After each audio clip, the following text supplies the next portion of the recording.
Nagpanggap akong leader hanggang matapos matuto sa mga pelikulang krimen. Ngunit di ko akalaing may mayaman at tangang tagapagmana na maniniwala. Direkta niya akong binayaran ng 1 milyong proteksyon.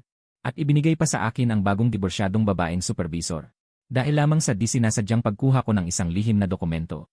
Ipinapakita sa dokumento na babagsak ang kumpanya sa loob ng 5 araw. At sa pamamagitan lamang ng pagbebenta ng impormasyong ito ng mas maaga sa may-ari. Magkakaroon ng pagkakataon ang may-ari na matukoy ang nagtatraidor. Para iligtas ang sitwasyon. Ngunit nang ipagpatuloy ko ang pagbabasa ng nilalaman nito, ako'y natigilan. Liu Zhen, apo ng pinuno ng pamilya sa Yanjing City. May 18 tauhang seguridad sa paligid niya. Lahat ay retiradong mga espesyal na sundalo. Ang kanyang mesa. Pumikit ako at inilarawan ang itsura ng opisina. Sa ilalim ng pagbabantay ng bawat seguridad. Papunta sa harap ni Liu Zhen. Biglang itinaas ng babae ang baril at itinutok sa akin. Sa pag-iisip pa lamang sa senaryong ito, agad akong pinagpawisan at nanghina ang tuhod. Ngunit sa harap ng nag-iisang pagkakataong ito para baguhin ang aking kapalaran, kinuyom ko ang aking mga kamao. Nag-isip ng matagal. Nakaisip ng isang paraan.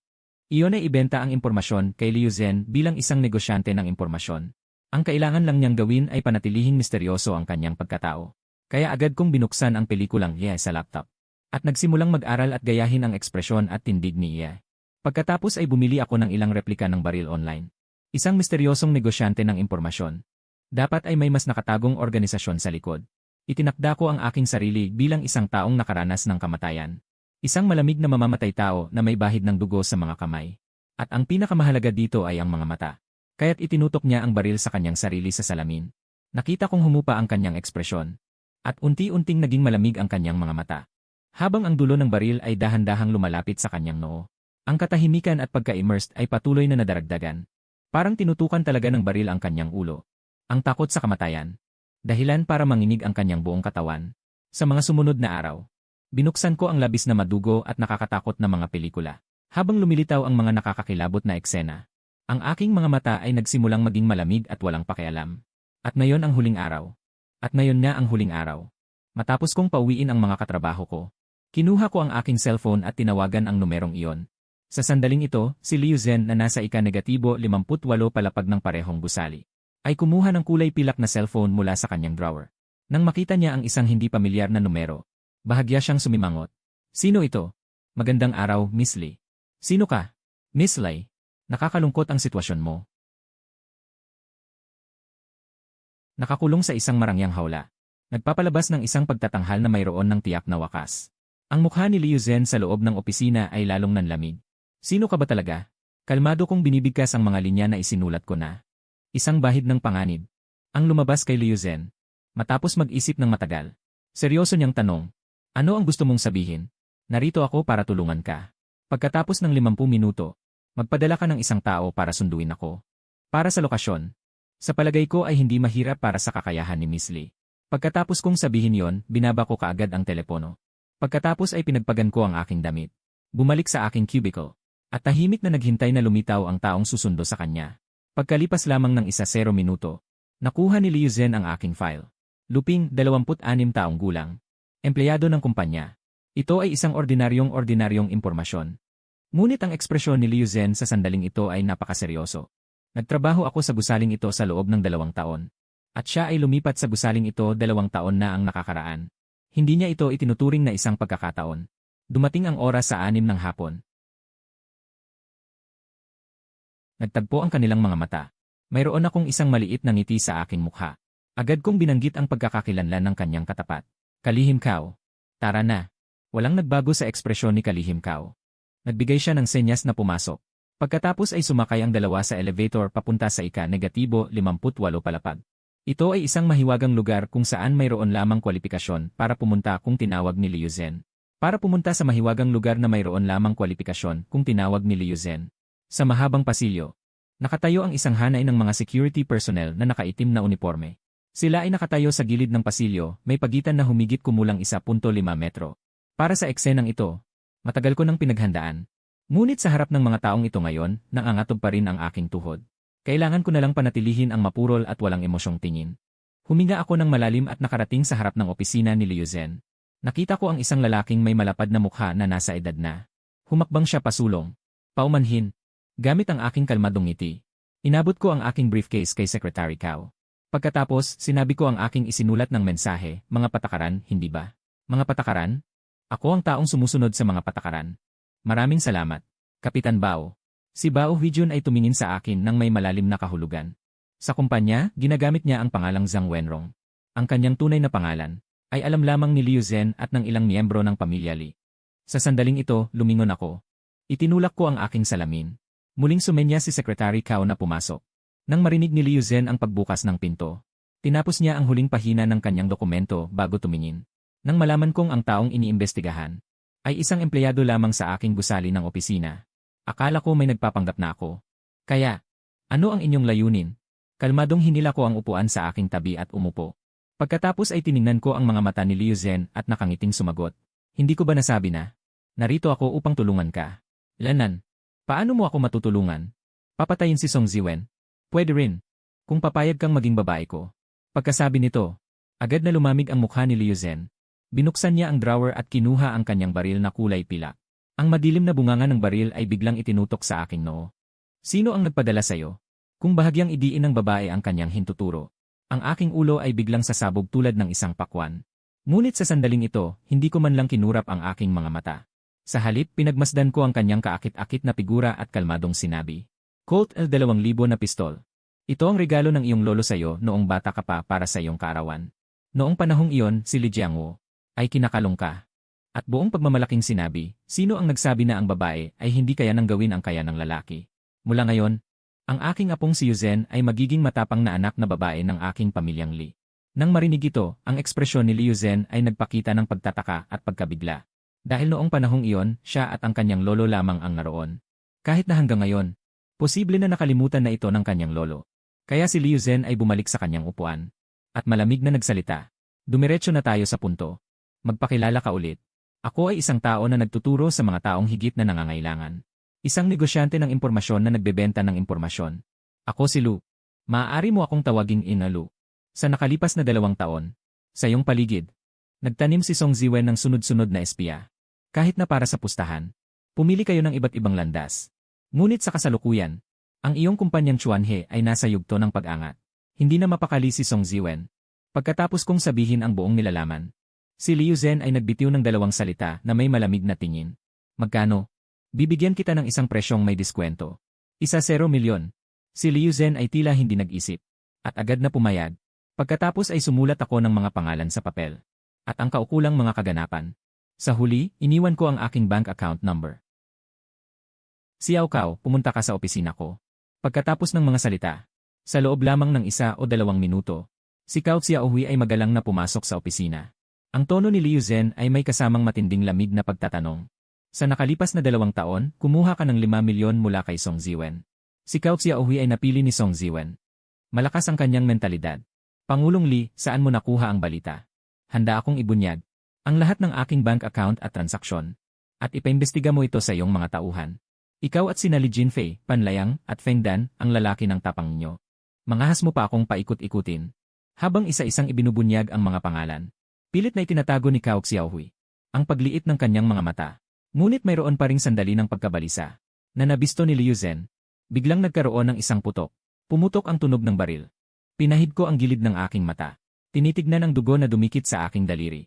Nanginginig ang labi ni Cao Xiaohui na sinusubukang magpaliwanag. Bumagsak siya sa aking paanan. Biglang nagsitayuan ang mga balahibo ko. Lubos akong natakot. Ngunit hindi ko kayang ipakita kahit kaunti. Nakaukit pa rin sa aking mukha ang ngiti pagkatapos magsanay. Malamig ang ekspresyon ni Liu Zhen. Pagkatapos ay sanay niyang ibinalik ang baril sa lugar nito. Mahinang sinabi, Ginoong Lu. Nakakahiya po. Di mapapantayan ang tapang ni Miss Li bilang anak ng pamilya Li. Sa isang pagpapasya lamang na ito, kakaunti ang makakatumbas. Narinig ito ni Liu Zhen at nagpakita ng isang ngiti.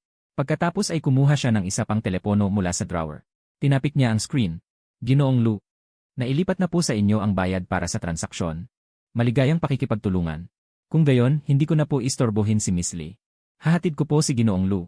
Nang ako ay tumayo para maglakad palabas. Nakita kong nakabaon sa noo ni Cao Xiaohui ang bala. Ang kanyang maputlang mukha na nakadilat ang mata ay nakaharap sa akin. Sa isang saglit na pagtitigan ay bumilis ang tibok ng puso ko. Kaya muli kong pilit na pinatatag ang sarili ko. Sa pagkakataong ito, huminto si Liu Zhen sa pintuan ng opisina.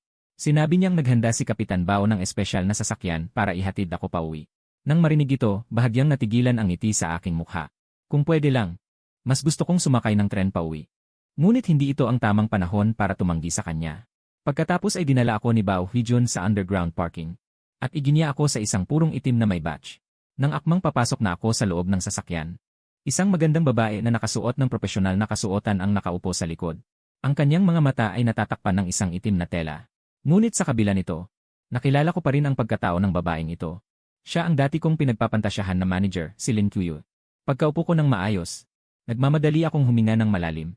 Dahil sa transaksyong ito, natuklasan ko ang potensyal sa sarili ko na hindi ko pa nakita.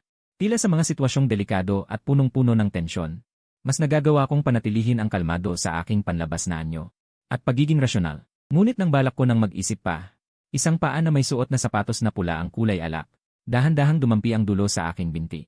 Tila kinakabahan ang alaga ni Lee. Patuloy na nanginginig ang dulo ng kanyang paa. Dahil nakatakip ang mga mata ni Lin Qiu ng itim na tela. Kaya hindi pa niya alam na ako ang kanyang tauhan. Sabi ni Lee, kung gusto mo raw, ako raw ang regalo mo. At saka, sabi niya kahit saan daw. Pwede mo raw akong gamitin ng walang alala. Kusa ka ba? Ang pangalan ko ay Lin Qiu.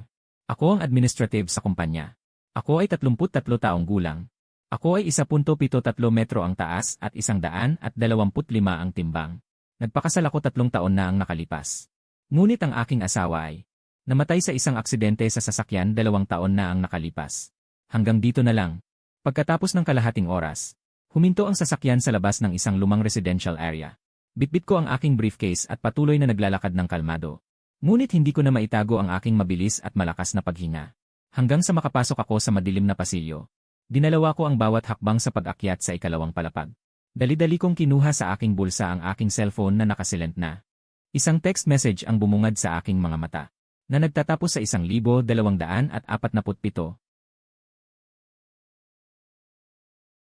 May pumasok na halagang 1,000. Inilabas ko ang aking daliri, at binilang ang bawat numero. Isahan, sampuan, daanan, libuhan.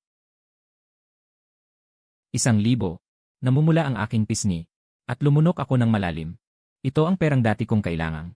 Magtrabaho ng 70 taon nang hindi kumakain o umiinom para kumita.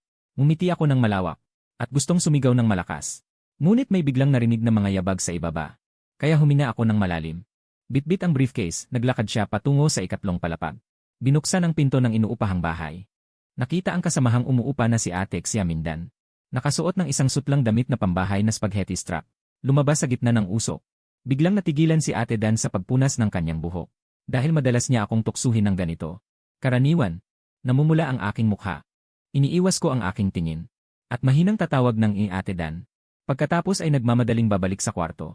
Ngunit ngayon wala akong reaksyon. Kaya tumingin siya sa figura sa may pintuan.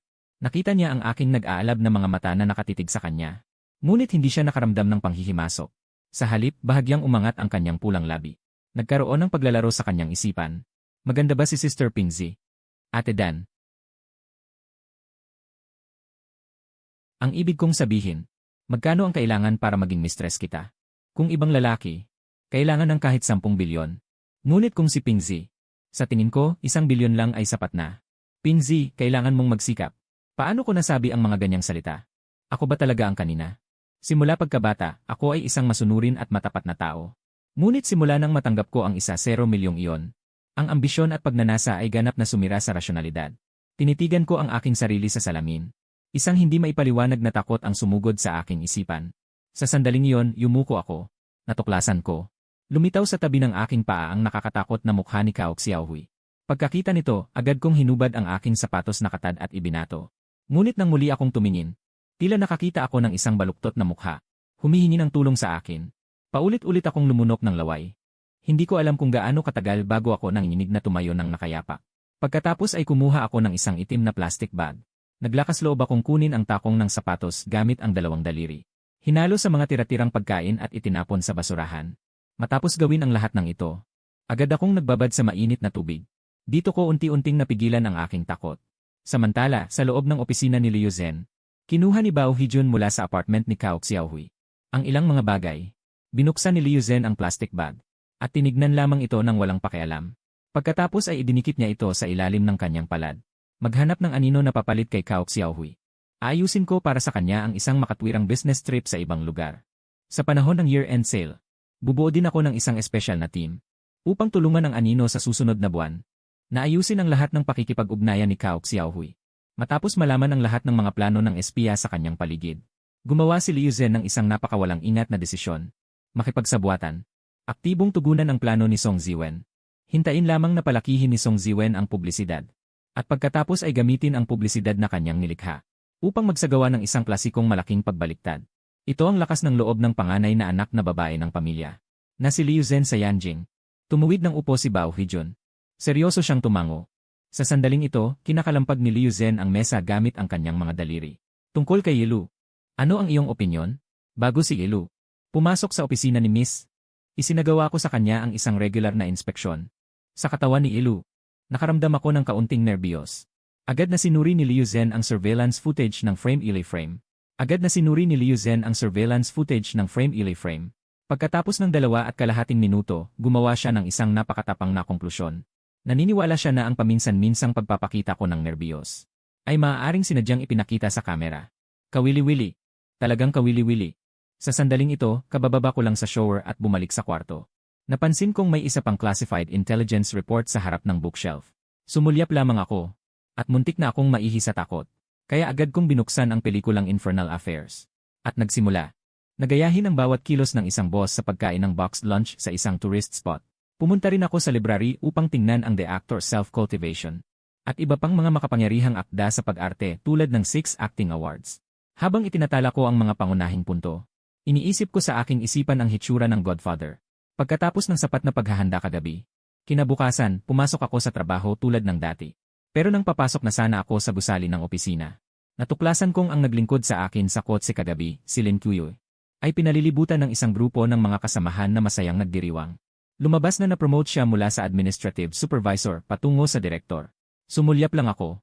At alam ko na ito ang gantimpala ni Liu Zhen sa pagpapasuyo niya sa akin. Si Lin Kuyo ay nagpanggap na kalmado nang pumasok siya sa lobby. Ngunit ang mga eksena kagabi ay patuloy na bumabalik sa aking isipan. Kahit na natakpan ang aking mga mata, hindi ko nakita ang mukha ng taong iyon. Ngunit sigurado ako na dapat siya ay napakabata. At nang ako'y papaupo na sana sa aking pwesto, ang figura ng supervisor ay biglang lumitaw sa labas ng pinto ng opisina. Nang marinig ko ito, kumunot ang aking noo. At ang aking talukap ng mata ay kumibot. Habang iniisip ko kung paano ako tutugon mamaya, biglang tinapik ni Dashai, ang aking kaibigan, ang aking balikat. Tara na, bakit ka nakatulala? Hindi nagtagal, sumakay kami sa elevator papunta sa ika-48 palapag. Tumango ako at sumunod kay Dashai sa likod, na gustong iwasan ang sihi. Ngunit sino ang mag-akala na ang kamera sa itaas ng aking ulo ay biglang magsisimulang umikot? Sa isang iglap, uminit ang aking dugo. Muling lumitaw sa aking isipan ang pagkamatay ni Kao Xiaohui. Sinubukan kong umiwas sa kamera. Ngunit hindi ko maigalaw ang aking mga paa. Sa oras na ito, ang kamera ay ganap na nakabaling na. Kaya't kinailangan kong pilitin ang aking sarili na pakalmahin ang aking isipan. At itinaas ang sulok ng aking bibig. Tumingala ako at tumitig sa kamera. At nagpakawala ng isang bahagyang ngiti. Mahinang nagsalita. Magkita tayong muli. Pinapanood ni Liu Zhen ang sisi. Kinakatok ang kanyang mga daliri sa mesa. Isang bakas ng pagdududa ang lumitaw sa kanyang malamig na mga mata. Nakita niya ang maraming magkasalungat na bagay sa akin. Ang mamamatay tao at ang kordero ay hindi dapat sabay na lumitaw sa isang tao. Sa sandaling ito, narating ko na ang pintuan ng opisina ni Lin Kuyo, na gumagamit ng panulat upang iguhit ang balangkas ng malaking tao kagabi. Sa sandaling ito, biglang nagsalita si Dashai, na nagbibirong sinabi, ang iyong Diyosa ay naging direktor na. Ang sulok ng aking bibig ay bahagyang gumalaw. Ang pagharap kay Liu Zhen ay magdudulot lamang ng tensyon at presyon. Ngunit pagharap kay Lin Kuyo, mayroong isang hindi maipaliwanag na pakiramdam ng kalayaan at pagpipigil. Matapos magpaalam ang sekretarya, dahan-dahan akong pumasok sa opisina. Nang makita ito ni Lin Kuyo, agad niyang ibinalik sa drawer ang kanyang sketchpad. Pagkatapos ay kinuha niya ang isa pang dokumento. At naghandang basahin ito bago ako pansinin. Ngunit bago pa man niya matapos ang unang pahina, bahagyang kumunot ang kanyang noo. At pagkatapos ay tumingala. At bumagsak ang kanyang tingin sa akin. Ang maputing likod ng babae ay tinubuan ng paninindig ng balahibo. Naisip niya na, ang iginuhit sa drawer, na misteryosong lalaki na walang mukha, ay ang ordinaryong empleyado na ito sa kanyang harapan. Ngunit sa isang saglit na pag-isip, agad niyang itinakwil ang ideyang ito. Ang isang malaking personalidad na pinahahalagahan ni Lee. Paano magiging isang taong nagtatrabaho na sumasahod ng 30,000 kada buwan? Pagkatapos nagbago ang aura ng babae. At sinalubong ang aking tingin. Sa plano ng promosyon ng ating taunang pagbebenta sa Chuanhe, ang inyong women culture ang siyang responsable. Para sa isang napakahalagang bahagi. Ngunit habang ang tatlo ay nagiging mas magaling sa pagtalakay sa trabaho, biglang kumatok ang sekretarya sa pinto. At sinabi na kailangan ng taga-disenyo na dumalo sa isang pagpupulong. Kaya pinalabas ang dalubhasa. Ang opisina ay naiwan na lamang sa aming dalawa ni Lin Qiuyu. Sa sandaling ito, walang malay na iniunat ni Lin Qiuyu ang kanyang palad sa harap niya. Tumingin sa binata na nakaupo sa harap niya sa pamamagitan ng mga siwang sa kanyang mga daliri. At napagtanto na ako ay ganap na nagkakasabay sa figura sa likod ng itim na tela. Sa sandaling ito, biglang lumiwanag ang mga mata ni Lin Qiuyu. Kiskis ang kanyang mga daliri. Maaaring nunal o maaaring follicle ng buhok. Upang kumpirmahin ang kanyang hinala. Biglang nagbago ng paksa ang babae, yung Lu. Sa bookshelf doon, mayroon akong dokumento na hindi ko maabot. Maaari mo ba akong tulungan na kunin ito? Tinitigan ko ang mga mata ni Lin Qiuyu. At tumango. Kasabay nito, lumakad ang babae. Sa tabi ko, itinuro ang isang dokumento sa pinakataas ng bookshelf. At pagkatapos ay direktang tumingin sa aking kanang tainga. Ngunit sa sandaling ito, biglang tumunog muli ang pinto. Hindi pinansin ng babae ang katok. Patuloy pa rin siyang tumingala. Napansin niyang naibaba ko na ang folder. At lumingon na. Sa puntong ito, muling pumasok ang sekretarya. Ginoong Lin, Ginang Kay. May pagpupulong na kailangan niyong dumalo. Tumango si Lin Qiuyu. Kaya kinailangan niyang umalis pansamantala. Sa sandaling ito, ako na lang ang naiwan sa malaking opisina. Sunod-sunod na tinawag sina Dashi at Lin Qiuyu. Hindi ito isang pagkakataon lamang. Ipinapakita ng impormasyon na napakalakas ng kontrol ni Liu Zhen. Kaya tiyak na pinagmamasdan niya ako sa opisina ngayon. At ang pinakadirektang posisyon ay ang lugar sa harap ko. Kaya tumingin ako diretsyo sa harap. At mumiti ng bahagya. Sa oras na ito, pinagmamasdan ako ni Liu Zhen sa monitor. At agad na pinalaki ang imahe. Malinaw na makikita ang mga salita sa notebook. Ito ay mga hanay ng kahilingan sa disenyo. At mga profesional na sketch ng disenyo. Sa malakas at napakagandang mukha ng babae. Sa unang pagkakataon, nagpakita ng bahagyang pagdududa at pangamba. Kung sa likod ng pagre-record, ay mayroong talagang isang napakalaking puwersa.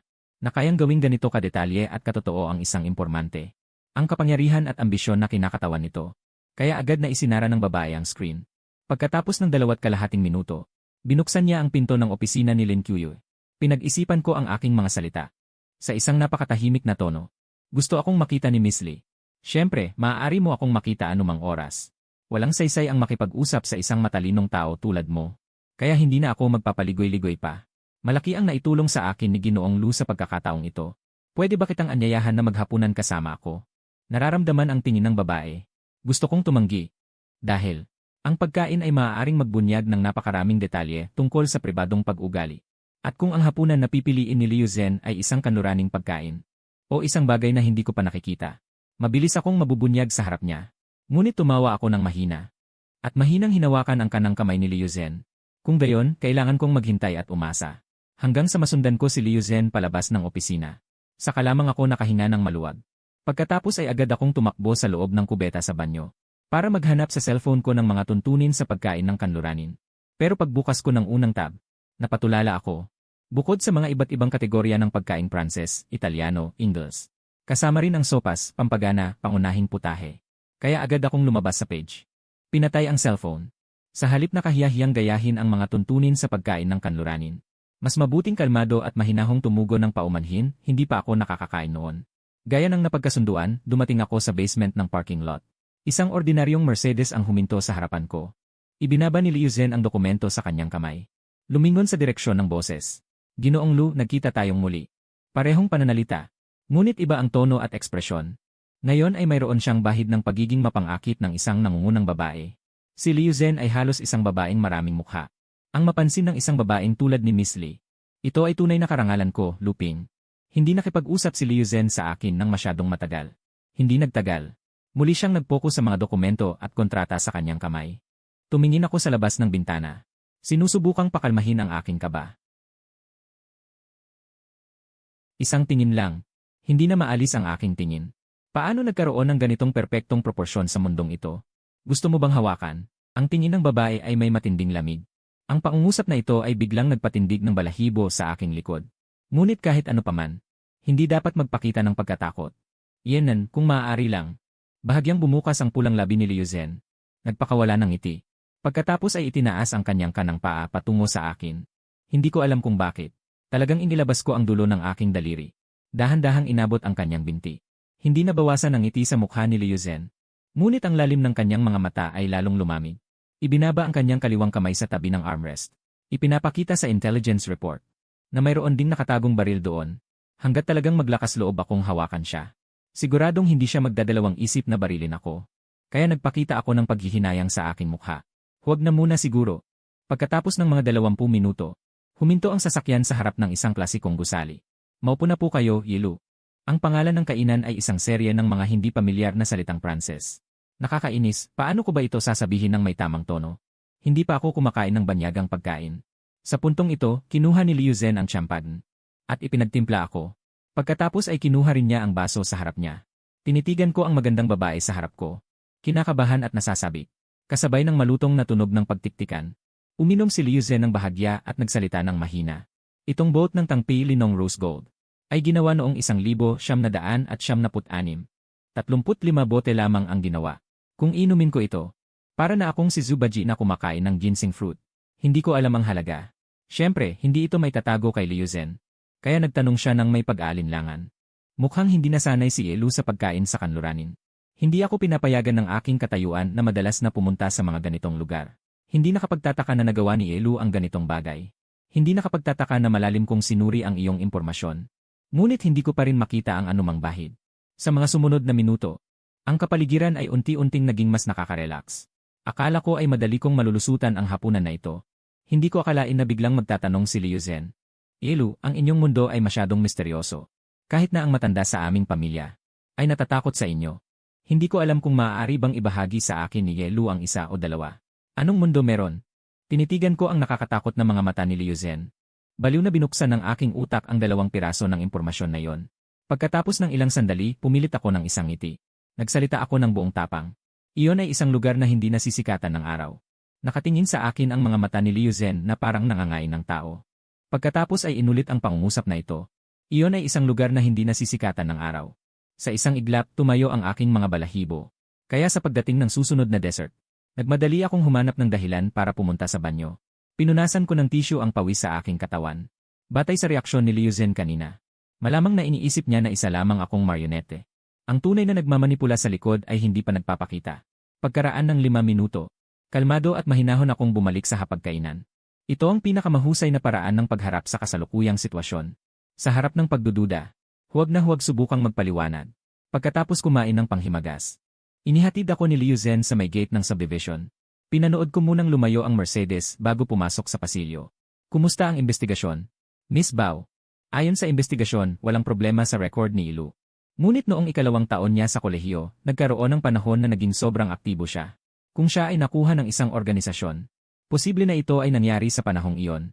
Nang marinig ito, ipinikit ni Liu Zhen ang kanyang mga mata. Sumagi sa kanyang isipan ang bawat sandali ng pagkikita namin. Matapos ang ilang sandali, nagpasya siya sa kanyang puso. At pagkarating ko sa inuupahang bahay, ay dali-dali kong kinuha mula sa likod ng bookshelf ang 2 intelligence report na yon. Walang pagbabago sa kumpanya ni Liu Zhen. Walang nag-abala sa pagkawala ni Cao Xiaohui. At ang iba pang mga impormante ay nasa kanilang mga posisyon pa rin. Tinitigan ko ang nilalaman ng intelligence report. Nanliit ang aking mga mata. Gusto palang gamitin ng babaeng ito ang kanyang sariling plano laban sa akin. Hintayin ikalat ni Song Ziwen ang dumi sa kumpanya ng Chuanhe. At pagkatapos, kapag umabot na sa rurok ang kasikatan nito sa buong internet, gagamitin niya ito upang baliktarin ang sitwasyon. Ayon sa normal na proseso, magtatagumpay si Liu Zhen. Ngunit sa kasamaang palad, nakatakda siyang mabigo. Dahil malinaw na nakasaad sa isang pahina ng intelligence report, na basta ginamit ni Song Ziwen ang impluensya ng kanyang pamilya upang putulin ang nakatakdang overseas cargo ni Liu Zhen, kumpanya ng logistic. Kung gayon, dahil sa mga kadena ng reaksyon tulad ng paglabag sa kontrata ng order at pagkasira ng produkto, direktang sisirain nito ang Chuanhe. Direktang sisirain nito ang Chuanhe. At hindi na makakabangon pa. Pagkatapos linawin ang lahat ng aking iniisip, binuksan ko ang pangalawang intelligence report. Ang nagtatag ng Zhonghai Shipping Group Kaomen. Ang ikatlong pinuno, si Yuan Taiping. Nagsagawa ng isang plano sa pag-aalaga ng uod noong siya ay 54 taong gulang. 200 kataong ampunan. Araw-araw, 10 tao lamang ang binibigyan ng pagkain para mabuhay ang mga bata. Nagsimula silang magpatayan. At ang huling nakaligtas ay isang batang nagngangalang Dingking. Kinupop siya ni Yuan Taiping bilang anak-anakan. Naging pinakamatalim niyang patalim. Ilang dekada siyang naglingkod ng tapat kay Yuan Taiping. Ngunit hindi kailanman naisip ni Dingking na ang kanyang pinagkakatiwalaang ama-amahan noon ay siya palang utak sa pagpatay sa kanyang asawa't anak. Nang makita ko ito, bigla akong naging sabik. Kapag sinabi ko ang impormasyong ito kay Dingking at ginamit siya para patayin si Yuan Taiping at maging bagong pinuno ng grupo, magkakaroon ako ng paraan para tulungan si Liu Zhen sa krisis sa logistic. Mawawala rin ang kanyang pagdududa at investigasyon sa akin. Kinabukasan ng gabi, pumunta ako sa bar ni Dingking. Ginoo, may maitutulong ba ako? Gusto kong makita si Ginoong Dingking. Hindi nagtagal, muling lumitaw ang lalaki. Dinala niya ako sa isang pribadong silid. Huminga ako ng malalim. Hindi pa ako nakakapagmasid sa mga tao sa loob. Nang biglang may mataas na figura na lumitaw sa harapan ko. Agad na hinawakan ng malaking kamay ang ulo ko. At binasag ang salamin sa gitna ng pinto. Sa isang iglap, dumaloy ang pulang dugo mula sa likod ng ulo ko. Pagkatapos ng ilang sandali ng pagkahilo, nakita ko ang lalaking nasa harapan ko. Isa siyang lalaking parang galit na hayop. Sakit, takot, at pangamba ang biglang bumalot sa akin. Ngunit ang pakiramdam na iyon ay mabilis na nawala. Dahil ang nangyayari sa akin ngayon ay sinadya ko. Tumingin ako kay Dingking. Nagpakita ako ng nagmamalasakit ng ngiti. Dingking, alam mo ba ang tungkol sa The Truman Show? Walang nagbago sa ekspresyon ni Dingking. Nagpipigil siya ng galit. Gusto niyang hawakan ang ulo ko at ipagpatuloy ang pagbasag nito. Ngunit binitawan niya pa rin ako. Anong gusto mong sabihin? Alam mo ba dahil dito? Kung ano ang babayaran mo? Hindi pa tapos magsalita. Namuo ang mga ugat ng ilang tauhan ni Dingking. Mukhang susugod na sila. Ngunit pinigilan sila ni Dingking sa pamamagitan ng pagtaas ng kamay. Hawiin ko ang mga tao. Lumapit at umupo sa sofa. Uminom ako ng isang baso ng champagne. Malamig na nagsalita. Iminumungkahi ko na iligpit ng mga tao sa loob ng bahay ang kanilang mga cellphone. Gawin niyo ang sinabi niya. Hindi nagtagal. Ang mga lalaki at babae na naroroon ay nagbigay ng kanilang mga cellphone. Ngunit hindi pa rin ako nasisiyahan. Sa halip, tumingin ako sa isa pang lalaking nasa edad. Sa pagkakataong ito, biglang dumilim ang mukha ni Dingking. Ang lalaking iyon ay ang kanyang pinakapinagkakatiwalaang kaibigan. Nagtalikuran na sila sa isa't isa sa panganib. Magkakapatid na handang magbuwis ng buhay. Sa pagkakataong ito, sumigaw ang lalaking nasa edad. Si King Z, kinuha ang kanyang cellphone mula sa kanyang bulsa. At inilapag ito sa mesa. Lumapit sa akin si Dingking at umupo sa tabi ko. Kung hindi ka magpapaliwanag, hindi ka makakalabas ng bahay na ito ngayong gabi. Ay kwento ko sa inyo ang isang istorya. Mayroon itong dalawang pananaw. Unang pananaw. Noong taglamig ng 1976, ang 14 na taong gulang na ulila ay malapit ng mamatay. Hinihila ko ang mga salita, na may bahid ng pagkukwento. Karamihan sa mga tao sa silid ay nakikinig na walang ideya. Tanging ang takip mata ni Dingking ang bahagyang gumalaw. At ang isa pang lalaking nasa edad ay nag-isip. Noong taong iyon, ang ampunan na madalas magbigay ng mga kagamitan para sa taglamig sa mga ulila, ay nagbawas ng supply sa mga ulila. Hindi ko alam kung sino ang nagpasimula. Upang mabuhay, kailangan nilang agawan ang isa't isa ng pagkain tulad ng mga asong pangaso. Ang mga ulila sa buong Zonghai ay nagsimulang magkaisa. At ang 14 na taong gulang na ulila, ibinigay ang kanyang natitirang pagkain. Palihim na ibinigay sa isang mahinang kasamahan na inagawa ng pagkain. Pagkatapos ay nag-isa siyang nagtungo sa lungsod upang makipag-agawan ng pagkain sa ibang mga grupo. Ngunit sa huli, hindi kaya ng 2 kamao ang 4 na kamay. Nabigo pa rin ang ulila. Ngunit nang malapit nang mawala ang liwanag sa kanyang harapan, isang matangkad na figura ang lumitaw sa harapan. Pagkatapos kong sabihin ang kwento hanggang dito, hindi na ako nagsalita. Pagkatapos matuklasan na walang pagbabago kay Dingking, sinimulan kong ikwento ang pangalawang pananaw. Siya ay 54 taong gulang noong taglamig ng 1976. Iminungkahi ng Zonghai ang isang plano sa pagpapalaki ng buto. Kaya ang ampunan sa kanyang lungsod. Nagsimula ng bawasan ang mga gamit para sa mga ulila noong taglamig na iyon. Gusto pang mabuhay ng mga kawawang bata. Kailangan nilang agawan ng pagkain ang iba pang mga ulila. Kasabay nito, nagpakalat ng mga espiya ang lalaking iyon. Pinagmamasdan ng mabuti ang bawat isa na sa gitna ng agawang iyon ay nagpakita ng pinakamahusay na potensyal. Pagkasabi nito, biglang nag-angat ng ulo si Dingking na kanina patahimik. Namumula ang kanyang mga mata at naglalabasan ang mga ugat ng dugo. Ngunit mayroon akong bahagyang ngiti sa aking mukha. Biglang napigilan ang naggangalit na emosyon ni Dingking. Ang taglamig na yon noong bata pa siya ang kanyang bangungot. Kahit ngayon, madalas pa rin siyang managinip. Napanaginipan niyang nagugutom hanggang mamatay ang malaking densa. Napanaginipan niyang binugbog ng husto hanggang mamatay si Tai Zuyuan niya na kanyang pinakarespetong tao dahil ipinagtanggol nito ang kanilang pagkain. Hindi lamang siya ang nagligtas ng kanyang buhay, kundi naging sinag ng liwanag sa kanyang pinakawalang pag-asa. Muling ibinaba ni Dinking ang kanyang ulo. At malaking subo ang kinain ng mga prutas. At sa puntong ito ay muli akong nagsalita. Ay kwento ko ulit sa inyo ang isang kwento. Pareho pa rin ang dalawang pananaw. Unang pananaw. Lumaki na ang 14 na taong gulang na ulila.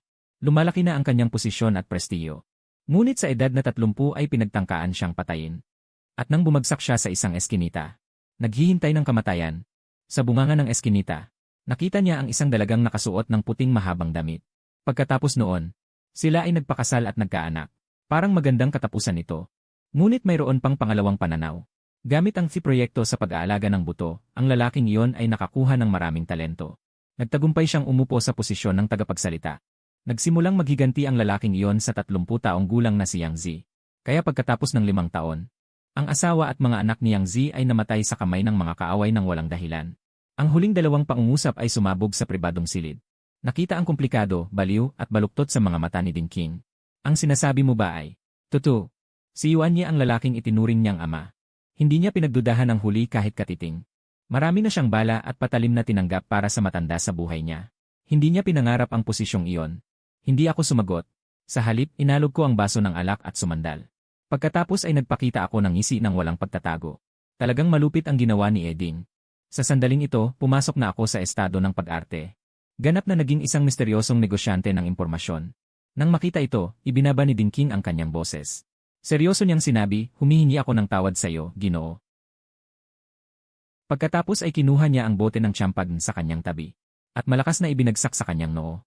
Nang makita ang tagpong ito, ako ay walang ekspresyon. Nagbitiw ng 2 salita, hindi sapat. Narinig ito ni Dinking. Walang imik. Tahimik na humarap sa akin. Mahigpit niyang ikinuyom ang kanyang kamao. Kasunod nito, bahagyang yumuko ang kanyang tuhod. Ngunit hindi siya makaluhod. Si Dinking ay lumabas mula sa mga aso ng pangangaso sa buong buhay niya. Ang kanyang ipinagmamalaki at dignidad ang kanyang sandigan. Kahit ang kanyang dating pinakamamahal na ampon na si Lolo Yuan, ay hindi niya niluhuran. Marahil ito rin ang isa sa mga dahilan kung bakit nag-alala si Lolo Yuan sa kanya. Ngunit pagkatapos ng ilang sandali, lumuhod si Dinking sa aking harapan. Nakita kong yumuko siya. Bahagyang nanginginig ang kanyang katawan. Sinabi, pakiusap, sabihin mo sa akin, Ginoo. Ang ikalawang listahan ng mga deal ng Zonghai Shipping Group. Tinitigan ang lalaking nasa edad na nakaluhod sa harap niya. Isang kakaibang magandang pakiramdam. Nagsimulang kumalat sa kanyang katawan. Kaya't pinaglalaruan ko ang wine glass. Pabulong kong sinabi, kung gusto mong kumpirmahin. Bakit hindi mo tanungin ang iyong mabuting kapatid? Biglang nag-angat ng ulo si Dinking. Ang kanyang mukha ay puno ng hindi paniniwala. Pagkatapos ay tumingin sa kanyang mabuting kapatid na si Yuan Lijun, hindi kalayuan. Nang makita ito ni Yuan Lijun, nanginginig ang kanyang labi, Kuya King. Ako wala akong ginawa. Nanginginig ang labi ni Yuan Lijun. Siya at si Dinking ay lumabas mula sa ampunan ng sabay sa loob ng ilang dekada. Pareho silang handang ipaubaya ang kanilang likod sa isa't isa. Oh! Ikinros ni Luping ang kanyang mga binti at tumingin kay Yuan Lijun, sumingkit ang mga mata. Naglabas lamang siya ng isang nagtatanong na salita na may hindi malinaw ng ngiti. Ang malutong na tunog ng kanyang daliri na kumakatok sa baso ay umalingaw-ngaw sa loob ng silid. Ding! Pinag-isipan ni Luping ang ikalawang impormasyon, si Lolo Yuan, Yuan Taiping. Napakarami niyang nalalaman. Kahit bahagyang sulyap lang sa puso mula sa pagitan ng mga linya ay nakakakilabot. Si Yuan Lijun ay ginagawang sunod-sunuran din ni Lolo Yuan. Kung ano-ano na lang ang basta-basta itinanong sa kanya. Naaalala mo ba ang araw bago nangyari ang masama kina Ginang Jiang at sa kanyang anak na babae?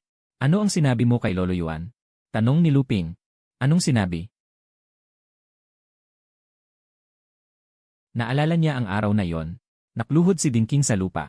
Diretsong nakatitig ang kanyang mga mata kay Yuan Lijun.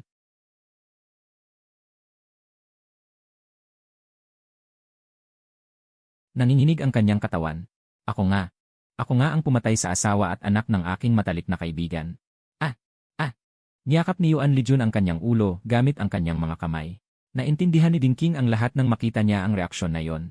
Nagpakawala siya ng malungkot na ngiti, kawalan ng pag-asa para sa kahit sino. Ang lahat ng ito ay kawalan ng pag-asa na kayang gumiba sa buong mundo. Ang pagkamanipula sa pagkamatay ng kanyang asawa at anak na babae ay gawa ng kanyang matalik na kaibigan. Ay itinulak ng kanyang pinakarespetadong ama-amahan. Sakit. Parang pinunit ang puso. Hindi pa kailanman nakaramdam si Dinking ng ganitong sakit. Sumimsim si Luping ng champagne. Pinanood niya ang dalawang lalaki sa loob ng silid na nilamon ng kawalan ng pag-asa. Mayroong mataas na kapangyarihan ngunit sa sandaling ito para silang mga nalulunod. Nagpupumiglas at umaangal sa sakit. Ito ang kapangyarihan ng impormasyon. Kayang magbigay buhay. Pero nangangahas pa ring makipaglaban dito. Sa loob ng silid. Pakiramdam nila ay narinig nila ang isang malaking sikreto na hindi maaaring sabihin. Si Lolo Yuan yon. Si Lolo Yuan na may napakataas na posisyon at prestihyo sa mundo ng krimen. Sigurado sila na kapag kumalat ito ngayon, sa gabing ding iyon ay itatapon sila sa ilalim ng ilog Huangpu. Kuya King, Kuya Jun, bulong ng mga lalaki at babae sa kanilang mga puso. Nakaramdam din sila ng kalungkutan para sa dalawang leader. Sa sandaling ito, tumayo si Ding King, kinuha niya ang nabasag na ulo ng champagne. Lumapit siya sa harap ni Yuan Lijun na nahimik siya. Pagkatapos ng ilang minuto, bigla niyang itinaas ang kwelyo ni Yuan Lijun gamit ang kanyang kaliwang kamay. Idikit siya sa pader. Itinaas ang isa pang kamay na may matalim na basag na bote ng champagne. Hindi nagpupumiglas o nagpapaliwanag si Yuan Lijun. Tinitigan lang niya si Ding King. Tuloy-tuloy na tumulo ang mga luha sa kanyang mga mata.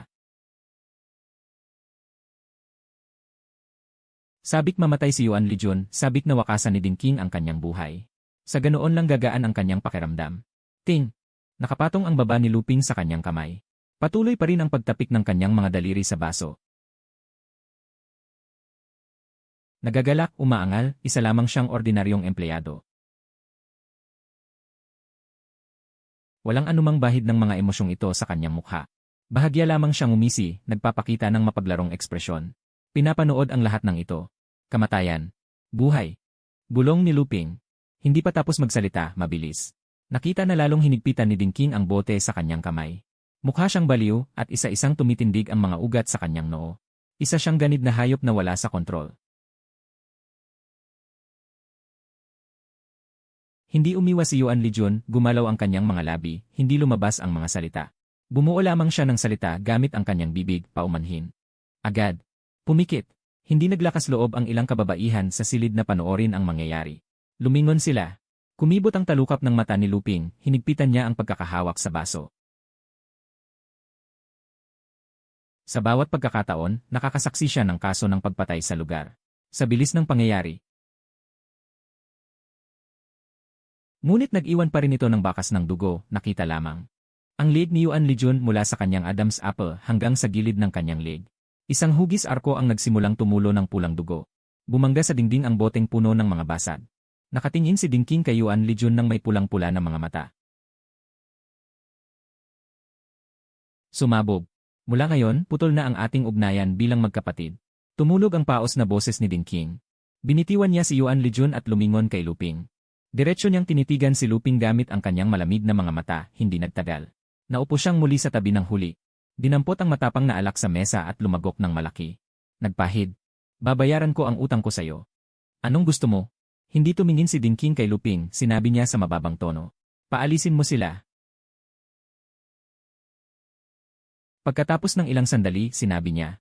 Sa iyong kakayahan, dapat alam mo kung paano gawin ito. Hindi nakakalimot ang matandang Yuan sa'yo. Pagkatapos magsalita, tumayo si Luping, lumakad siya patungo sa may bintanang abot sahig. Tanaw ang makulay at magulong disko. Tumama sa kanyang mukha ang mapulang ilaw. Sa likod niya, may inuutos si Ding King, hindi nagtagal. Kabanata 25 Pagmamanman kay Liu Zhen. Nakakatuwa talaga. Sakto bago ang malaking promo ni Liu Zhen. Nakangiting sabi ni Luping. CJ. Hanggang dito na lang muna tayo ngayon kung may desisyon ka na. Tawagan mo ako ulit. Hihintayin kita bago mag-alas 12 mamayang gabi. Sa loob ng silid. 2 na lang ang natira, hindi na gaanong tense ang atmosfera. Ngunit ang presyon sa puso ni Luping ay hindi nabawasan. Sa oras na ito, kung haharapin ni Luping si Ding King, madaling mabubunyag ang maraming detalye. Hindi na niya kaya. Hindi siya naglakas loob na magtagal. Pagkatapos na bahagyang ipahiwatig ang kanyang intensyon, hindi na hinintay ni Luping ang sagot ni Ding King at kinuha ang kanyang bag at tumayo. May kahulugang tinapik ang balikat ng huli at sinabi. Hindi na kailangan ihatid. Lumakad si Luping ng ilang hakbang, lumingon kay Ding King na walang ekspresyon. Ngumiti siya at muling sinabi. Binuksan niya ang pinto. Naglakad sa pasilyo, tinahak ang hagdan patungo sa mainit na disko. Dumaan sa gilid ng nagkakagulong tao sa disko. Akmang hihina siya ng malalim. Biglang napansin ng kanyang mata ang isang direksyon, kasunod nito. Tumingin sa iba't ibang lugar sa ilang sulok doon. May mga kabataang mukhang siga na nakatingin sa kanya. Pagkakita sa kanyang tingin, agad nilang iniwas ang kanilang mga mata. Agad na kinabahan si Luping. Kalmado siyang tumawid sa disko at tumigil bago umalis. Lumingon siya sa itaas na palapag ng disko sa silid na iyon. Sa likod ng bintanang abot sahig na sumasakop sa buong dingding. Bahagyang nakikita ang malaki at itim na figura. Hindi niya alam kung ito ay dahil sa kanyang mga inaasahan. Lungkot. Kumaway sa itim na anino. Salamat. Pagkalapit ni Luping sa pinto. Bumati ang nangunguna. Lumakad sa pasilyo. Nakatayo sa elevator, tinitingnan ang kanyang refleksyon sa pinto ng elevator. Kahit na alam niyang kinukunan siya ng kamera sa itaas na sulok. Ang kanyang tensyonadong puso ay nagsimulang dahan-dahang mag-relax. Ang sakit na kayang tiisin kapag sobrang tense ang nerbiyos. Nagsimulang dumaloy na parang tubig. Ang sakit. Tapos ang pagkahilo. Si Luping ay pinagpawisan ng malamig sa noo at likod. Ang pawis na humahalo sa sugat ay nagdulot ng mas matinding sakit. Nagtiis at lumabas ng elevator.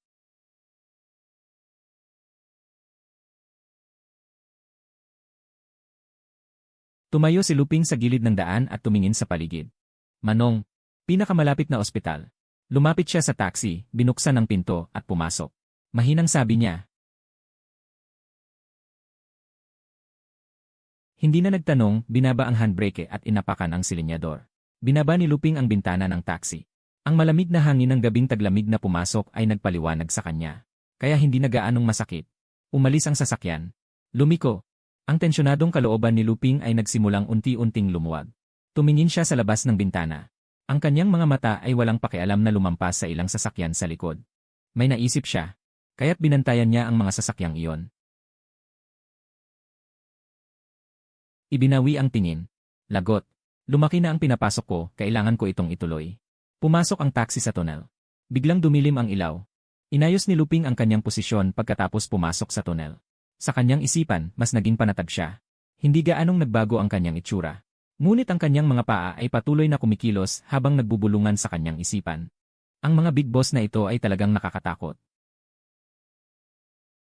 Sa mga sasakyan na binabantayan ni Luping, mayroong isang puting Chevrolet. Ang driver ay isang simpleng binata.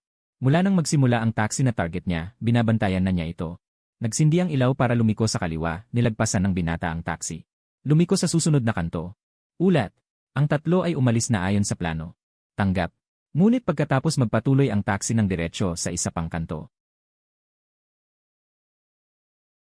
Nakita niya si Ding King. Napakagarbong suit ng hotel. Si Liu Zhen ay nakasuot ng kulay beige na robe. Siya ay nakatayo sa tabi ng bintana ng nakayapak. Sa kanyang paanan ay ang hindi natutulog na lungsod ng modernong metropolis. Nakataas ang kanyang ulo at nakatingin sa isang buwan na medyo malamig. Binaba ang telepono. Ilang larawan ang nakita ni Liu Zhen. Ito ay ang kuha ni Luping na dumudugo ang likod ng ulo habang lumalabas sa pagpapanggap. Si Liu Zhen ay malamig na bumulong. Tungkol kay Luping. May dalawang hinala si Liu Zhen kay Luping. Una, totoong malaking tao. May kakayahang gawin ang lahat. Pangalawa, huwad na malaking tao. Isang marionette na itinutulak ng ilang entidad. Sa ngayon, mas nakahilig siya sa huli. Tinawag siya ng matandang ginoo na Tigres ng pamilya Li. Kaya hindi niya basta-basta ipagkakatiwala ang kanyang kapalaran sa iba. Hindi niya alintana kung ano ang layunin ng entidad sa likod ni Luping. Hindi niya basta-basta ibababa ang kanyang postura. Liu Zhen. Malaking promosyon. Tahimik na pribadong silid ng bar. Si Ding King ay nakahiga sa sofa. Walang gana niyang tinitingnan ang nakalaylay na kristal na chandelier. Tatawa-tawa siyang ngumiti. Kasunod nito, bumulong siya. Liu Zhen, ano? Para sa isang tulad niya. May mga tala ni Liu Zhen sa maliit na bilog na yon. Ngunit iba si Liu Zhen, ang pinagmulan at pagkakakilanlan ay misteryoso. May kaugnayan sa pamilya sa Yanjing City. Ano ang gusto nila? Target ba nila ang Zonghai Shipping Group o? Walang ekspresyon na bumulong si Ding King. Kung kayo ay hindi makatarungan, huwag niyong sisihin ako sa hindi pagiging makatarungan, iyon, Zhen Zhen. Nagbago ang kanyang ekspresyon. Ang Cao Clan ay may 4 na sangay na nagmana ng daang taon. Nagpapatakbo ng 4 na larangan ng legal na negosyo, lalo na ang industriya ng entertainment, industriya ng real estate at industriya ng pananalapi. Hindi pa rin maituturing na nasa itaas na antas ng higanteng ito. Kinuha ni Ding King ang kanyang cellphone at tumawag. Beep. Zhonghai Renji Hospital. His. Maingat na nililinis ng batang doktor ang sugat sa likod ng ulo ni Luping. Nang gamutin ng alkohol ang gilid, mumisi si Luping. Namamawis siya sa sakit. Paano nangyari ito? May nasabi akong mali na nakaapekto sa emosyon ng taong iyon. Sa galit, itinulak niya ako sa pinto. Binuksan niya ang ulo ko gamit ang bote ng beer. Dapat kang magsumbong sa pulis. Tinataya ko na ang sugat na ito ay kailangang tahiin ng 8 o 9 na tahi. Gusto mo bang kumuha ng medical na sertipiko? Tanong ng doktor. Buzz. Tumutunog ang cellphone mo. Kabanata 26, si Luping, isang dalubhasa sa paghahanap ng gulo. Pagtapos. Tinahi. Binalot ng maayos. Pumasok siya sa madilim na pasilyo, hawak ang ulo at bumuntong hininga. Ngunit para sa kanya, isa siyang kordero na nagbalakayong lobo, o kaya'y tigre, o dragon. Para kainin ang lobo, kainin ang tigre, kainin ang mga nagkukumpulan sa harap ng bilog na mesa. Ang mga may hawak ng kutsilyo at tinidor na itinuturing na pagkain ng lahat, ang mga mayayamang nagmamay-ari ng lahat. Ang bawat hakbang na kanyang ginagawa ay pakikipagsayaw sa mga lobo. Sumasayaw sa dulo ng talim. Kalansing. Kinukuha ang susi mula sa kanyang bulsa. Ang malinaw at kaaya-ayang tunog ay umalingaw-ngaw sa pasilyo. Binuksan ang pinto. Tiningnan ni Luping ang pamilyar na sala, nakaramdam ng kapayapaan sa kanyang puso. Hindi na rin binuksan ang ilaw at nagpalit ng tsinelas. Dahan-dahang naglakad patungo sa kwarto, kinuha ang kanyang cellphone at binuksan ang flashlight. Itinutok ang sinag ng ilaw sa susyan at tinitigan itong mabuti. Tiningnan din ang siwang sa itaas ng pinto. Kinumpirma na naroon pa rin ang hibla ng buhok na inilagay niya noong umalis siya. Matapos suriin ang ilang detalye, binuksan ni Luping ang pinto at pumasok sa kwarto. Pak! Ang manilaw-nilaw na ilaw ay nagbigay liwanag sa silid. Isang mesa at aparador na malapit sa bintana, isang single bed na 1 metro't kalahati. Isang side table. At isang aparador ang lahat ng kasangkapan sa silid. Inilagay ang briefcase sa mesa. Unang naglakad si Luping sa gilid ng aparador, hinawakan ang hawakan. Bago pa man buksan ang pinto ng glass cabinet. Kahit na mayroon ng 2 bagong impormasyon, at nasaksihan na niya ang isang paglitaw, napatigil pa rin si Luping. Kinuha ang brown na file sa kanyang kaliwang kamay. Hinaplos ng kanang kamay ang makapal na tekstura. Secret level pa rin na kulay puti. Bahagya siyang nakahinga ng maluwag. Pinakamababang antas lamang ng impormasyon. Gayunpaman, nasaksihan na niya ang pagdaan ng bala malapit sa kanyang tainga. Ang batang buhay na bumagsak sa kanyang paanan. Na nabuksan ang kanyang ulo. Halos hindi siya makalabas ng silid. Sa panahong ito, ang personal na kakayahan ni Luping. At ang kanyang koneksyon ay hindi pa ganap na naitatag. Kung bibigyan siya ng mas mataas na antas ng impormasyon tungkol sa mga boss, natatakot siya na hindi niya malalaman kung paano siya mamamatay. Titingnan ko na lang mamaya. Bubuksan na sana niya. Tiningnan ni Luping ang makapal na impormasyon sa loob ng paper bag. Isinara muli ang lagayan. Yinakap ang brown na folder. Matapos maligo, tumayo si Luping sa takip ng inidoro. Hindi nagtagal, inilabas niya ang 2 impormasyon. Matagal nang sinubukan ni Luping na ang file na gawa sa matibay na materyales ng impormasyong ito ay hindi tinatablan ng tubig. At kahit gamitan ng maliit na kutsilyo ay mahirap mag-iwan ng bakas. Hindi kailangang mag-alala na masira kapag inilagay sa pagitan ng mga board. Mayroon akong 10 milyong piso. Ang lumang apartment na ito na may sukat na 60 metro kwadrado ay nagkakahalaga ng humigit kumulang 3 milyon. Bilhin muna ang bahay sa may-ari. Bumalik si Luping sa silid. Nakaupo siya sa mesa nang nakahubad ang dibdib. Tila may naalala siya at bumulong. Dahil hindi pa ako nagbabalak na lumipat sa ngayon. Dapat ko munang hawakan ang pagmamay-ari ng bahay na ito. Matapos mag-isip ng ilang sandali, binuksan ni Luping ang unang impormasyon tungkol kay Liu Zhen at binuklat niya ito hanggang sa huli. Tumitig siya, ang huling record ay nagbago muli. 25 ang unang 3 puntos ay hindi nagbago. Lihim na impormasyong puti, kinalabasan ng pagproseso ng I-0012. Pinaghihinalaan ka na ni Liu Zhen. Ang iyong pagtatasa sa kanyang puso ay bumaba pa ng 5. Sinimulan ni Liu Zhen na suriin ang kapangyarihan sa likod mo. Kapag ang kanyang pag-aalala sa iyo ay muling nabawasan. 6 ang taktikal na digmaan ni Song Ziwen laban kay Liu Zhen ay sumusulong pa. Nakasimangot si Luping at kinamot ang kanyang mga daliri sa mesa. Patuloy niyang binunot ang pangalawang dokumento ni Yuan Taiping. Direkta siyang bumaliktad sa huling pahina. Siguradong lumitaw din ang bagong walang kinikilingan na buod. Huminga ng malalim si Luping. Seryoso niyang tiningnan ang mga linya ng teksto at bumulong. Lihim na impormasyong puti, kinalabasan ng pagproseso ng I-0021. Pinili mo ang ampon na anak ni Yuan Taiping na si Dingking bilang panimulang punto. at naglalayong itulak si Dinkin sa posisyon ng tagapagsalita. Gamitin ang kamay ni Dinkin para patayin si Yuan Taiping II. Nagkasala ka sa ikatlong tagapagsalita ng Cow Gate na si Yuan Taiping. Si Yuan Taiping ay isang matandang tusong lobo. Isang maingat na nilalang tatlo ang iyong suporta ay napakatapang. Magkakaroon ka ng paunang kakayahan na magpakilos ng mga puwersa at mapagkukunan apat. Minarkahan ang aking mga intensyon. Ang pangalawang ulat ng impormasyon na ito ay nagtala ng lahat ng impormasyon tungkol kay Yuan Taiping, Master Yuan. Kabilang dito ang kanyang mga walang prinsipyong pamamaraan upang umakyat sa posisyon. Gayon din ang mga pakana at kalupitan na ginawa upang mas mahusay na makontrol ang mga nasasakupan. Ibinalik ni Luping ang impormasyon. Gumamit siya ng marker para markahan ang ilang mahahalagang impormasyon. Kao, ikatlong tagapagsalita ng Cow Gate, Hodod. Batay sa nilalamang ito, ilang boto ang maaaring makuha para kay Dinkin. Wala masyadong basehan si Luping. Siya ay isang ordinaryong empleyado lamang ng kumpanya. Sa katunayan, kung hindi dahil sa detalyado at nakakatakot na impormasyong ito, hindi magkakaroon ng lakas ng loob si Luping na harapin si Yuan Taiping. Ang kanyang kalamangan ay una ang impormasyon, pangalawa ang kalaban ay hayag at ako ay tago. Pangatlo ay ang kakayahan at prestihyo ni Dinkin na nagdulot ng pag-aalala kay Yuan Taiping. Hindi kayang talunin ni Luping si Yuan Taiping kung basta may impormasyon lang siya. Ang katalinuhan ni Luping ay narito, gumamit siya ng pagkakataon upang bigyan ang sarili niya ng mas malaking posibilidad. Ipagpatuloy ang pagtingin sa mga impormasyon. Ang mga nagawa ni Yuan Taiping ay higit pa sa inaakala ng karaniwang tao. Kinumpirma ang impormasyon. Huminga ng malalim, malakas na tibok ng puso. Binabasa ang buhay ng isa pang malaking tao sa detalye. Anong klaseng tao? Nakakainis, ang mga taong nakaabot sa ganitong posisyon ay hindi madaling lapitan. Kahit nakakatakot sina Yuan Taiping at Dinkin, kailangan pa ring magdugo kapag pumapatay. Pero ang isang ito, hindi na kailangan. Nangangasim na ba ang balat ko? Lalong lumalalim ang gabi. Karamihan sa mga ilaw sa lumang gusali ay patay na. Pagkatapos kong pagsama-samahin ang impormasyon na hinuha ko na, makakaranas si Liu Zhen ng tatlong malaking pagbabago sa panahon ng year-end sale. Ang kinakatawan ni Yuan Taiping sa mundo ng demonyo ay ang pagpapadala sa dagat kung gayon. Ang impormasyong ito ay kumakatawan sa promosyon. Ito ba ay isang pagkakataon lamang? Hindi tinapos ni Luping ang pagbabasa ng impormasyon. Itinago niya ang impormasyon sa ilalim ng kanyang palad at tumingala.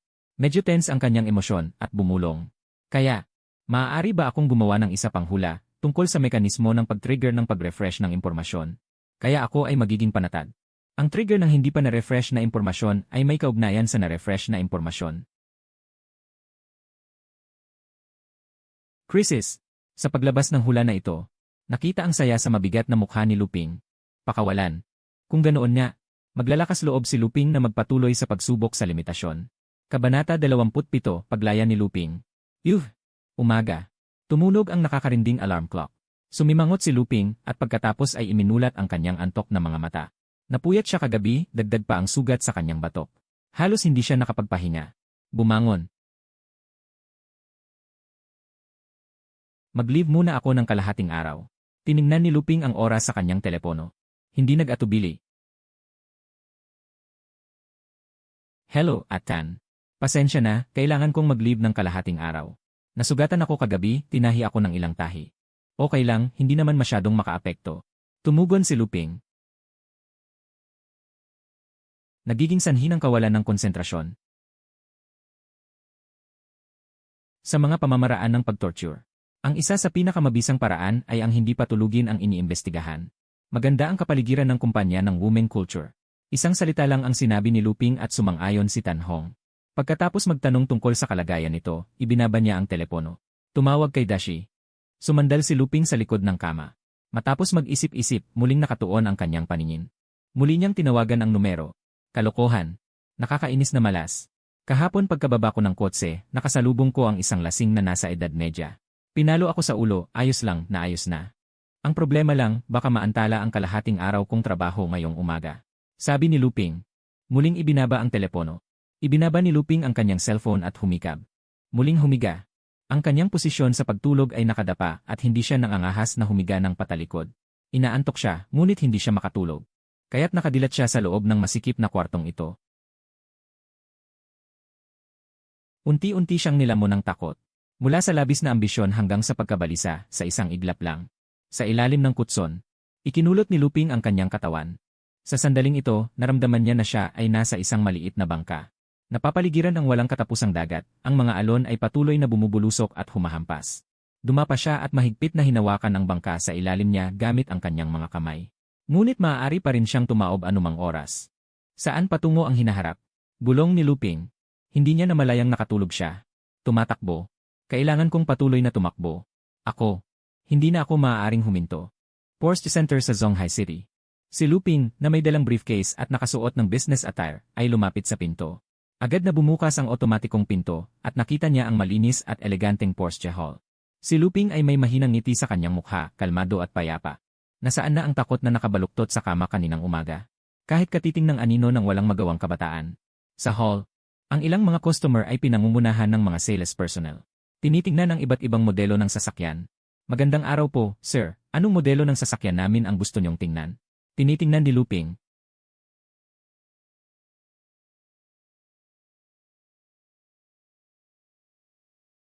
$718 kop, nagsisimula sa 600,000.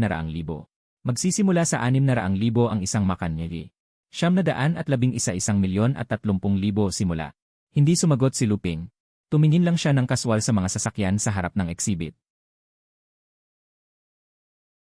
Ang mga dating inaasam-asam at hindi maabot na mga mamahaling sasakyan na ito. Para sa kanya ngayon, tila abot kamay na. Ngunit hindi niya magawang gastusin. Sa takot na matuklasan ni Liu Zhen ang kanyang kahinaan sa ilalim ng balat ng lobo. Ngunit sa sandaling ito, matapos niyang makitang muli si Ding Qing, wala na siyang pag-aalinlangan. Kailangan ni Luping ang kapangyarihan, kailangan niya ng ambisyon. Ipakita mo sa akin ang Panamera. Sabi ni Luping. Sir, dito po. Sagot ng magandang sales lady na nag-aanyaya. Personal niyang binuksan ang pinto ng kotse para kay Luping at pagkatapos umupo ang huli sa driver's seat. Umupo rin ang magandang sales lady sa kabilang panig. Huminya. Ang kanyang puso ay nagagalak at ang kanyang katawan ay nasasabi. Ito mismo ang damdaming gusto niyang gisingin noong nakaraan. Noong siya ay ordinaryong empleyado pa lamang, gaano man siya magpantasya. Ang Panamera ang gusto niya ngunit hindi niya pinangarap na bilhin. Dahil noong nakaraan, gaano man siya kumpiyansa sa kanyang sarili. Tingnan natin ang likod. Ngunit sa totoo lang, ang malamig na sales lady. Mula sa hita ay ibinawi ang fitted skirt. Sumakay sa likurang upuan. Pog! Isinara ang pinto ng sasakyan. Sinulyapan ng magandang sales lady si Luping. Ngunit hindi niya isinara ang pinto ng sasakyan sa kanyang panig. Kung ang lalaking katabi niya ay nakasuot ng high-end na mga luho. Mahinang suminghot si Luping. Naamoy niya ang pabango na nagmumula sa sales lady. Itinulak niya ang kanyang salamin. Ang mga patakaran ay ginawa para sa mga ordinaryong tao. Kailangan kong sirain ang mahigit 20 taon ng nakagawiang pag-isip. At ang pagsunod sa mga alituntunin. Bulong ni Luping. Itinaas niya ang kanyang kamay, nakabukas ang palad. Unti-unting inilapit ang mga daliri sa magandang sales lady. Kahit nakaranas na ng 3 beses na paglapit sa panganib. Hindi pa rin maitago ni Luping ang kanyang kaba at excitement. Malinaw na naririnig ang tibok ng puso. Nakamit. Idinikit ang palad ni Luping sa matambok na hita ng sales lady. Sir, kakadikit pa lang niya. Biglang nanigas ang katawan ng sales lady.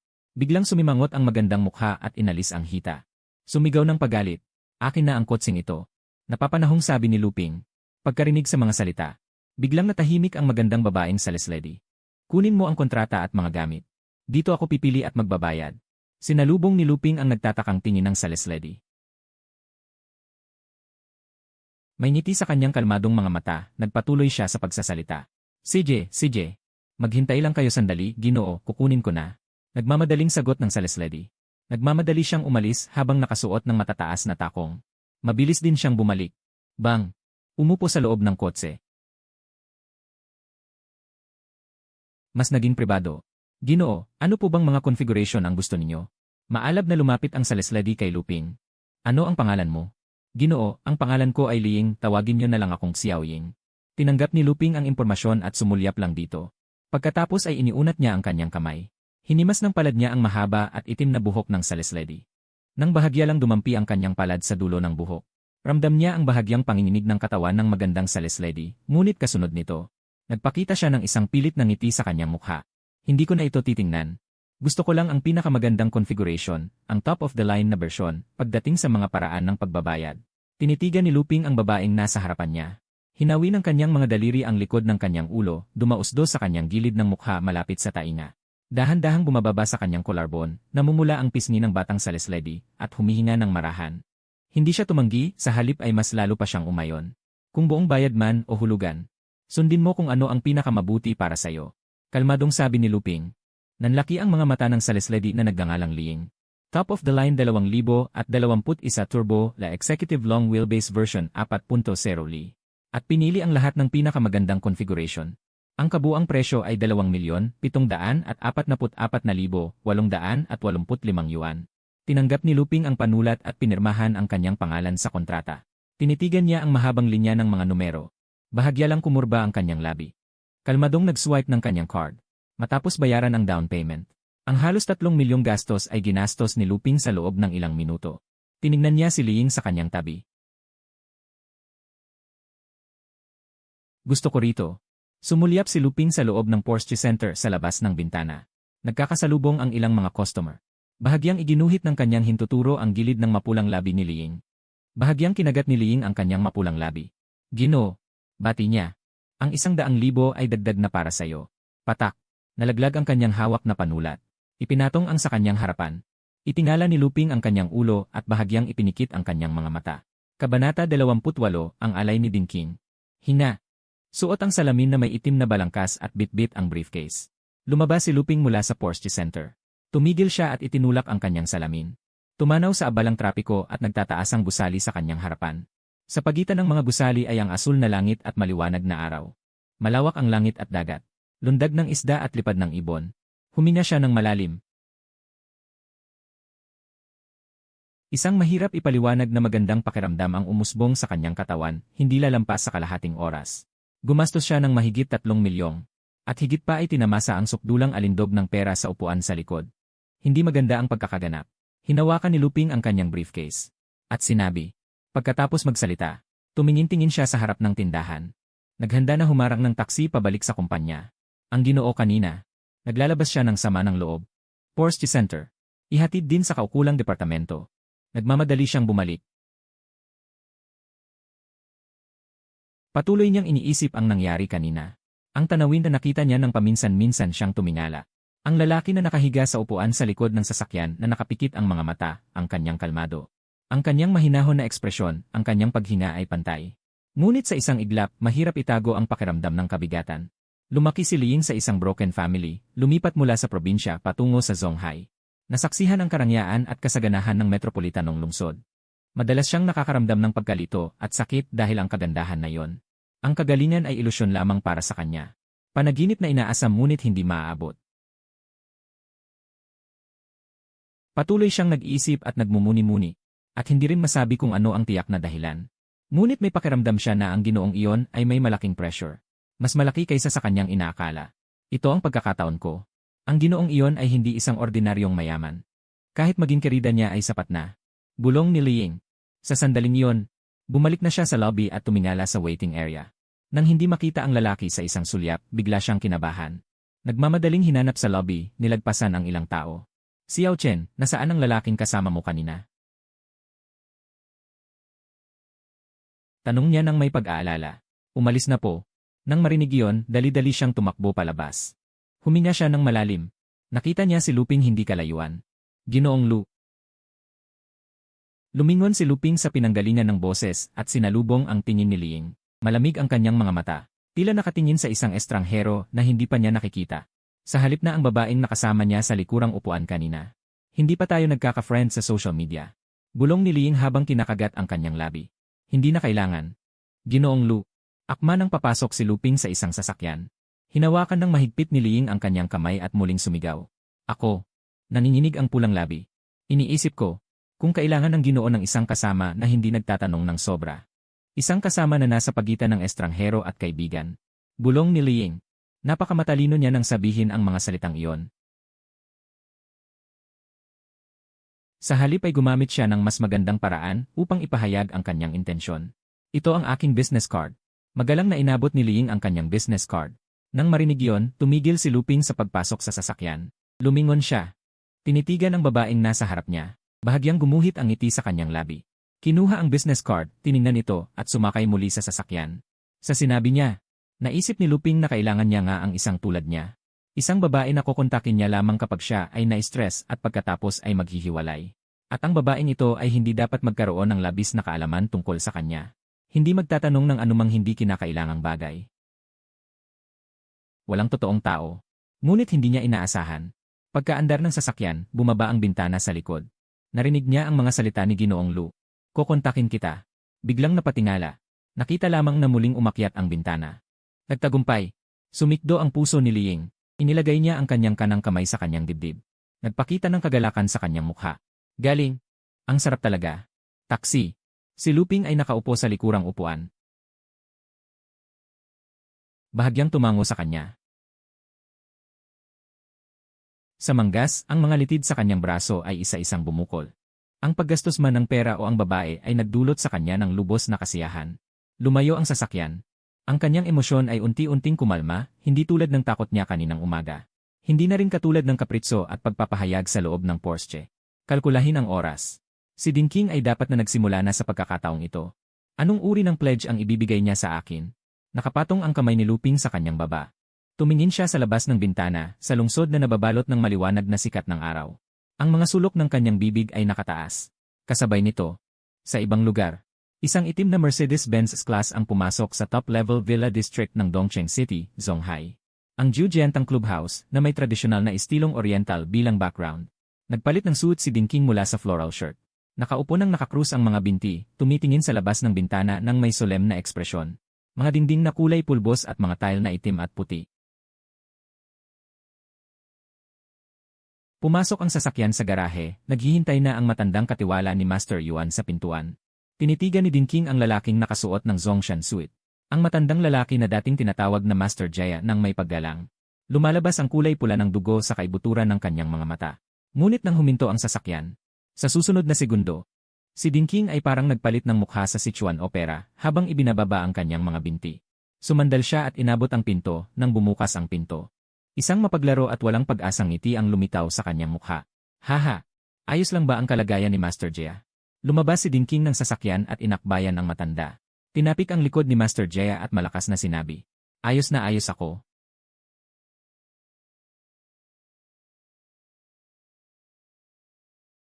Matagal ka nang hindi nakakapunta rito, young Master Ding. Ngumiti si Master Jaya habang tinitingnan si Dinking at sumagot. Narito na nga ako. Miss ko na kayo ni Master Yuan. Diretsahang sinabi ni Dinking. Naghihintay ang matanda sa hardin para sayo. Sabi ng katiwalang si Master Jaya. Marahil dahil sa pagtanda. Dugo. Lalong naging mabait ang mukha. Hindi natin dapat hayaang maghintay ng matagal ang matanda. Sumagot si Dinking. Nakapasok ang kanyang mga kamay sa kanyang mga bulsa, sumusunod sa likuran ni Master Jaya. Ang kanyang mga mata ay puno pa rin ng pabayang ngiti. Ngunit sa kaibuturan ng kanyang mga mata ay nagbabalik tanaw siya sa mga salita ni Luping. Si Master Jaya ang pinagkakatiwalaan ng lubos ni Matandang Yuan. At siya rin ang lubos na nakakaalam sa mga pamamaraan ni Matandang Yuan. Mangyaring pumasok, Ginoong Ding. Magkasunod na naglakad ang dalawa sa mga pasilyo at looban. Takot pa rin sa kamatayan ang matanda. Nagbibirong sabi. Narinig ni Dinking ang sunod-sunod na halakhak na parang kampana. Pumasok siya. At natanaw.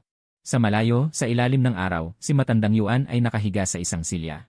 Nakasuot ng salamin na may gintong rim. Isang edukado at mahinahong lalaki na nasa edad na ang nakaupo sa tabi ng matanda at nagtitimpla ng tsa. Sa mas malayo pang lugar, ang apo ni Matandang Yuan ay naglalaro sa harap ng mga batong pinalamusyan sa hardin. Isang babaeng elegante ang nakabantay sa kanyang tabi. Hindi inaalis ng kanyang mga mata ang kanyang anak. Ikinuyom ni Dinking ang kanyang mga mata, pinagmamasdan ang tagpong ito ng mga apo at anak sa paligid, isang imahe ng mapagmahal na ama at mga anak na nagmamahalan. Sa tamang pagkakataon, tumingin ang matanda kay Dinking na nagpapakita ng magalang na ngiti sa kanyang mukha. Ngunit biglang nagbago ang ekspresyon ni Matandang Yuan. Juan samahan mo muna si Zuoxin sa ibaba. Nakaratay pa rin si Matandang Yuan, ngunit sinabi ito sa isang garalgal na boses. Hindi pa tapos maglaro ang kanyang apo at ayaw umalis. Kinuha pa rin siya ng kanyang ina sa maliit na kamay at pumasok sa loob ng bahay. Kabanata 29 Lolo, sagipin mo ako. Maliit na Zooxin. Pabubuhat ka kay Tito King. Yum. Bumigat na ang batang ito, lalaki na siya. Nang pumasok si Dinking sa maliwanag na hardin na ito sa estilong Chino. Sa nakaraang segundo, nagmamahalan pa ang ama at anak. Ang masiglang kapaligiran ng mga anak at apo sa paligid ay biglang nabuo. Nagmamadaling umalis ang babaeng elegante na may hawak na bata. Hindi pa nakakalayo. Hinarang na sila ni Dinking, lumuhod siya. Ibinuka ang kanyang mga braso at nakangiting tinawag ang apo ni Matandang Yuan.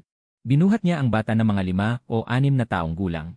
Hinawakan ang mga braso ni maliit na Zooxin at itinaas ito. Sa ilalim ng halakhak na parang kampana, pinaikot niya ito. Sa pag-ikot, pinagmasdan ni Dinking ang ilang tao sa looban. Isang bahid ng panunuya ang lumitaw sa kanyang mga mata, napansin niya. Sa sandaling binuhat niya ang bata. Isang pares ng malalabong mata ang nakatitig sa kanya. Tahimik lang na pinapanood ang pagbuhat niya sa kanyang anak at sa huli. Si Ate Juan ang pinaka-nervyos. Nakatihaya ang mga paa at nakabukas ang mga kamay. Ang kanyang mga mata ay nakatuon sa bata sa kanyang mga bisig. Ikaw ay tumatanda na. Pag-iisip na naglalakbay. Ngunit ang kanyang mukha ay hindi nagpakita ng anumang damdamin, nakangiting ibinaba ang bata. Tinapik ang ulo ng huli. Ate Juan. Tumingin si Dinking kay Yuan Juan na huminga ng maluwag at tinawag siya. King Zi. Sagot ni Yuan Juan. Dalhin mo si Xiao Zooxin pababa. Hindi direktang sumagot si Dinking, sa halip ay tumigil siya saglit. Pagkatapos ay bumuntong hininga siya sa hindi malamang dahilan at sinabi na siya ay bata pa. Lumaki rin siya kasama si Ate Juan. Hindi napansin na ang kanilang relasyon ay umabot na sa puntong ito. Itinuring din niya si Zooxin bilang kanyang sariling anak. Ginoong Ding. Tinawag ng matandang katiwala na si Master Jaya ang katulong upang magdala ng upuan at ilagay ito sa tabi ni Master Yuan. Sabi kay Dinking. Lumapit si Dinking at umupo. Anong nangyari sa ulo mo? Umupo si Yuan Taiping, hawak ang 2 wanot sa kanyang kamay. Tiningnan niya si Dinking at nagtanong sa garalgal na boses.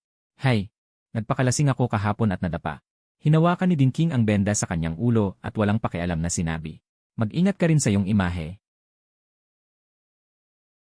Hindi naghinala si Yuan Taiping, tinaasan lang niya ang kanyang boses at pinagalitan. Paano mangyayari? Ang bumabalik na elite ng dayuhan. Kayang itulak ang buong grupo sa mas mataas na antas. Nakangiting sabi ni Dinking. Bumaba ang kanyang boses. Puting buhok. Ang mukha ni Master Yuan, na puno ng mga spot ng edad, ay nagpakita ng ilang ngiti. Ang manugang na si Song Yu ay unti-unting kinukuha ang mga puwersa sa ilalim ni Dinking. Ang proseso ng pagiging nasa kapangyarihan ay nagbigay sa kanya ng kasiyahan. Sobrang papuri, Kuya King. Ang isang edukado at eleganteng nasa katanghaliang gulang na lalaki na may gintong rimmed na salamin ay nagtitimpla ng tsa. Pagkarinig niya sa mga salita ni Dinking, kalmado ang kanyang ekspresyon. Nagpakita lamang siya ng kaunting ngiti, ngunit ang kanyang mga kamay ay hindi gumalaw. Patuloy pa rin niyang pinupuno ang tsa, inilapit ito at ibinigay kay Dinking. Tinanggap ni Dinking ang tsa. Ang kanyang mga mata ay nakasalubong mismo sa mga mata ni Song Yu na tumitingin sa kanya. Matapos magsalubong ang 2 peres ng paningin sa hangin saglit, tumango si Dinking na nakangiti. Hindi sinasadyang nanginginig ang kanyang kamay. Ang kumukulong tsa ay tumalsik at nabasa ang mga daliri ni Song Yu. Namula ang balat ng nasa katanghaliang gulang na lalaki. Ngunit tila hindi niya nararamdaman ang sakit, ang kanyang mga mata ay hindi pangkaraniwang kalmado. Paumanhin, sabi ni Dinking ng sunod-sunod. Mula nang pumasok sa hardin hanggang ngayon, Dinking, Song Yu. At si Yuan Yuan Taiping ay nagsimula na ring makipaglaro. Ang mga detalye ng reaksyon sa iba't ibang pangyayari ay mababasa nila para makakuha ng maraming impormasyon. Maging ang mga nakamamatay na kahinaan. Bawat kilos at salita ay nagpapahiwatig ng iba't ibang kahulugan. Kinuha ni Dinking ang takip ng tasa at hinalo ang sabaw ng tsaa. Tinatakpan ng pagyuko niya para uminom ng tsaa ang kanyang mga mata. Sa mga nakaraang taon, maraming bagay ang hindi ko nakita dahil sa aking pagkalito. Ayaw kong tingnan, ngunit ngayon ay kailangan kong magpakatatag upang obserbahan si Yuanye. Matagal na siyang naging putahe ng iba. Hindi pa niya maaaring itumba ang mesa. Hindi na nagpatuloy si Dinking sa pagsubok at umasal na lang siya ng walang pakialam tulad ng dati. Lumipas ang mahabang panahon. Tama, Master Jaya. Biglang tumingin si Dinking sa nakatayong si Master Jaya at sinabi, Young Master Ding, ano ang maipaglilingkod ko? Master Jaya, yung alak na binigay sa akin ni Yuanye noong nakaraan, meron pa ba? Kung meron pa, bigyan mo ako ng ilang bote pa. Papayag naman siguro si Yuanye, di ba? Pagkatapos nito, muling umisi si Dinking kay Yuan Taiping at sinabi, Salamat, Yuan Ye. Master Jia, sasamahan kita para kunin ito. Tumayo si Dinking at tumayo muna sa harap ni Yuan Ye na nakahiga sa silya. Nagdikit niya ang kanyang mga kamay at yumuko ng hindi maayos at sumunod. Nang walang pakialam sa likuran ng matandang katiwala. Lumabas ng hardin ang dalawa na sunod-sunod. Ang hindi nakita ni Dinking ay nang pagtalikod niya. Tinitigan siya ni Yuan Ye at ng kanyang manugang na si Song Yu. At nagkaroon ng ngiti sa kanilang mga mukha. Taglamig. Hapon. Ang maligamam na sikat ng araw ay sumasabog sa tradisyonal na bakuran ng Chinese style na ito. Nagpapakita ito ng ilang sinauna at katamaran. Nakapasok ang mga kamay ni Dinking sa kanyang mga bulsa at sumunod sa likuran ni Master Jia. Naglalakad patungo sa wine cellar. Matatagpuan ang wine cellar sa hilagang kanlurang bahagi ng bakuran. Pagpasok sa wine cellar, ang una mong makikita ay ang mga hanay ng mga red wine. Lahat sila ay isa sa mga uri na may pinakamataas na halaga sa koleksyon sa merkado. Pagpasok pa sa isa pang storage room, makikita mo ang mga bote ng aging na puting alak. Kasabay nito, ang natitira na lamang sa wine cellar ay ang matandang katiwala na nakasuot ng itim na Chinese tunic suit. Inalis niya ang kanyang tingin at kaswal na tiningnan ang wine cellar. Pagkatapos kumpirmahin na walang surveillance o iba pang mga pasilidad, biglang tumigil ang mga yapak ni Dinking. Tahimik ang wine cellar nang tumigil siya sa paglalakad. Lumingon si Master Jia at nagtatakang tumingin kay Dinking. Young Master Ding. Kakakapit pa lang ni Master Jia. Nagbago na ang tono ng kanyang pananalita. Sa kanyang mga mata, nag-iba ang aura ni Dinking. Kanina, walang pakialam at tila sawi, pero sa sandaling ito, itinago niya ang lahat ng emosyon, seryoso at matalim ang kanyang ekspresyon. Napagtanto ni Master Jia ang isang bagay, pero nanatili siyang kalmado at hindi na nagsalita. Naghihintay sa intensyon ni Dinking. May regalo ako para kay Master Jia. Pilit na umiti si Dinking. Kinuha niya ang kanyang cellphone at pinindot ang screen pagkatapos. Iniabot ang cellphone kay Master Jia. Tumingin si Master Jia sa screen. Ito ay isang video. Lolo, tulungan niyo ako. Sa video, ang kanyang pinakamamahal na si Kong Zi ay nakagapos. Umiiyak na at paos na ang boses sa tabi ng kanyang apo. Ang kanyang anak at manugang ay may takip ang mga bibig. May mga walang awang kriminal na nakasuot ng itim na uniforme sa kanilang tabi. Sa tamang oras, isa sa mga kriminal ang bumunot ng matalim na kutsilyo. Itinutok ang talim sa sensitibong leg ni Little Kong Zi. Nagsimulang dumaloy ang dugo mula sa dulo ng kutsilyo. Nanlaki ang mga mata ni Master Jia, biglang nagbago ang kanyang aura, wala na ang maamo at mabait na matanda. Bigla siyang tumingala at tumitig kay Dinking. Ping, bawasan mo ang pagguhit at magpahinga ka. Inayos ko na ang mga bahaging ito para sa'yo. Huwag mong kalimutang ilibre ako ng pagkain. Women Culture. Opisina. Lumingon si Gudashi. Tumingin sa software sa pagguhit at nagsabi, Kuya Ping, ipagkatiwala mo na sa akin ang mga ito. Nakasuot ng kulay krema na sweater. Namumula ang kanyang mga pisngi. Narinig ito ni Zhang Yingning na nakaupo sa katabing mesa at sumilip din. Daling sinabi, gusto ko ring kumain. Hindi tumanggi si Luping. Uminom siya ng mainit na tubig mula sa kanyang tasa. Tumingala siya at tumingin sa abala at punong-puno. Ordinaryong malaking opisina, tumingin sa bawat isa sa kanyang mga kasamahan. Matagal. Mahigpit niyang hinawakan ang dingding ng tasa at huminga ng malalim. Kabanata 30 Hindi na ako tao. Gagawin kong guro si Dinking at pag-aralan ko. Kung paano niya ginagamit ang impormasyon. Opisina. Kinakalikot ni Luping ang mouse para baguhin ang disenyo sa screen. Matapos isave ang pahinang ito ng poster. Kinuha niya ang kanyang cellphone at tumingin dito, pagkatapos ay inayos ang kanyang salamin. Bulong niya sa kanyang sarili na alam niya ang kanyang kakayahan.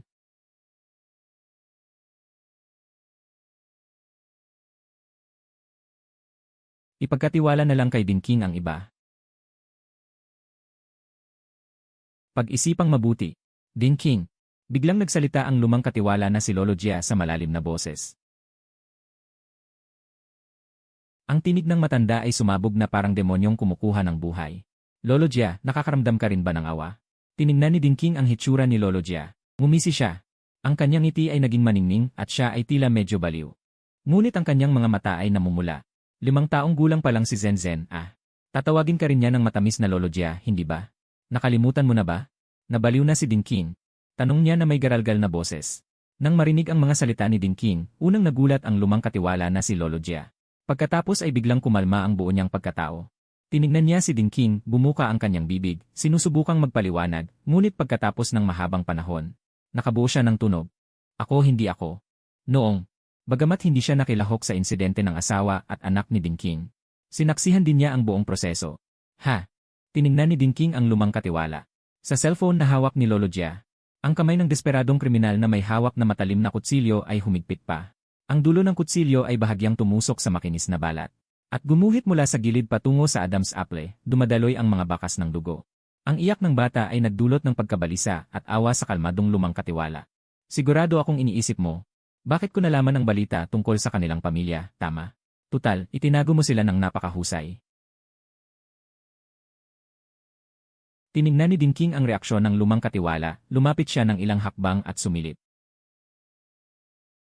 Tiningnan niya ang cellphone na hawak ni Lolo Jia at mumiti. Diretsong nanginginig ang talukap ng mata ni Lolo Jia. Itigil mo.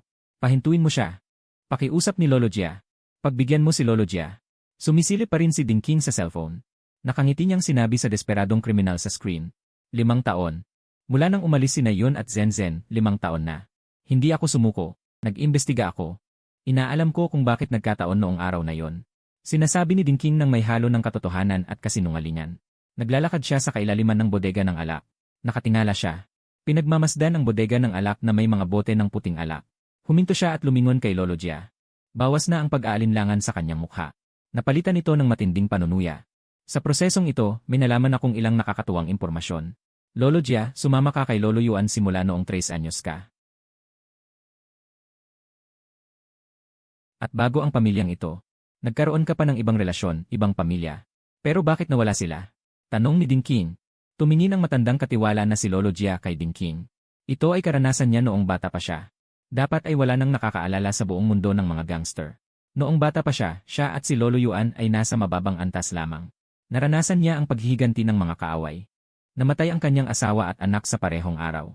Kaya naman pagkatapos ipanganak ang anak na ito, pinalaki niya ito sa labas ng hindi ipinaalam sa kahit sino. Sinasabi ko lang, posible kayang hindi. Mas lumawak ang ngiti sa mukha ni Dinking. Naglakad siya papalapit sa matandang katiwala mula sa malayo sa bodega ng alak. Bagamat hinala ang kanyang sinasabi. Ngunit ginamit niya ang tono ng katiyakan at pananabik, si Yuan Taiping. Hindi bilang. Isang mapurol na talim na may mga tanikala at kahinaan. Nasasabik si Dinking. Nanginginig siya sa pananabik. Walang reaksyon si Lolo Jia. Sinamahan niya si Yuan Taiping sa buong buhay niya. Siya ang taong pinaka-nakakakilala kay Lolo Yuan sa mundong ito. Dapat siya ang pinaka-nagtitiwala kay Lolo Yuan, ngunit sa pagkakataong ito, hindi niya namalayan na naniwala siya. Dahil nakita na niya ang napakaraming paraan ni Yuan Taiping. Kaya ilang dekada na ang nakalipas sa inuupahang bahay na yon. Kay lungkot naman, ang iyong pinagkakatiwalaan at pinaglilingkuran ay ang iyong pinakamalaking kaaway. Ibinuka ni Dinking ang kanyang bibig at sinabi ang bawat salita. Bawat isa sa kanyang salita ay parang isang pinakamatulis na kutsilyo. Hindi si Luping ang nagsabi kay Dinking ng impormasyong ito. Sinabi lang ni Luping ang tungkol sa impormasyon tungkol kay Lolo Jia. Sa impormasyon ni Yuan Taiping. At sa katunayan, sa lahat ng impormasyon ni Luping tungkol kay Yuan Taiping. Si Yuan Taiping, na labis na mapaghinala at halos hindi nagtitiwala sa kahit sino. Tunay na itinuring ni Lolo Yuan si Jia Xiaodong bilang sariling kapatid. Kaya naman, naitala ang ganitong nakaraan sa impormasyon ni Luping. Hindi bale kay Dinking ang katotohanan. Ibinunton lang niya ang matagal ng di mapatunayang kasalanan. Kay Lolo Yuan. Hindi. Impossible. Si Yuan noon. Bahagyang nanginig ang labi ng matandang katiwala na si Lolo Jia nang sumagot, handang tumutol. Kung gayon, bakit mo sila ipinalaki sa labas? At sinadya pang ilihim kay Yuan Taiping. Pinutol ni Dinking ang sinasabi ng matandang katiwala at tinuro ang cellphone, nangungut siya. Natigilan si Lolo Jia. Nasaksihan niya ang napakaraming bagay tungkol kay Lolo Yuan at nang ipanganak ang 2 anak. Talagang natakot siya. Alam mo ba kung bakit ko nalaman ang impormasyon tungkol sa kanila? Si Yuan Taiping ay napakamatagal ng mapagduda. Paano mo siya maililihiman? Binantayan ko lang si Yuan Taiping at natagpuan ko na sila.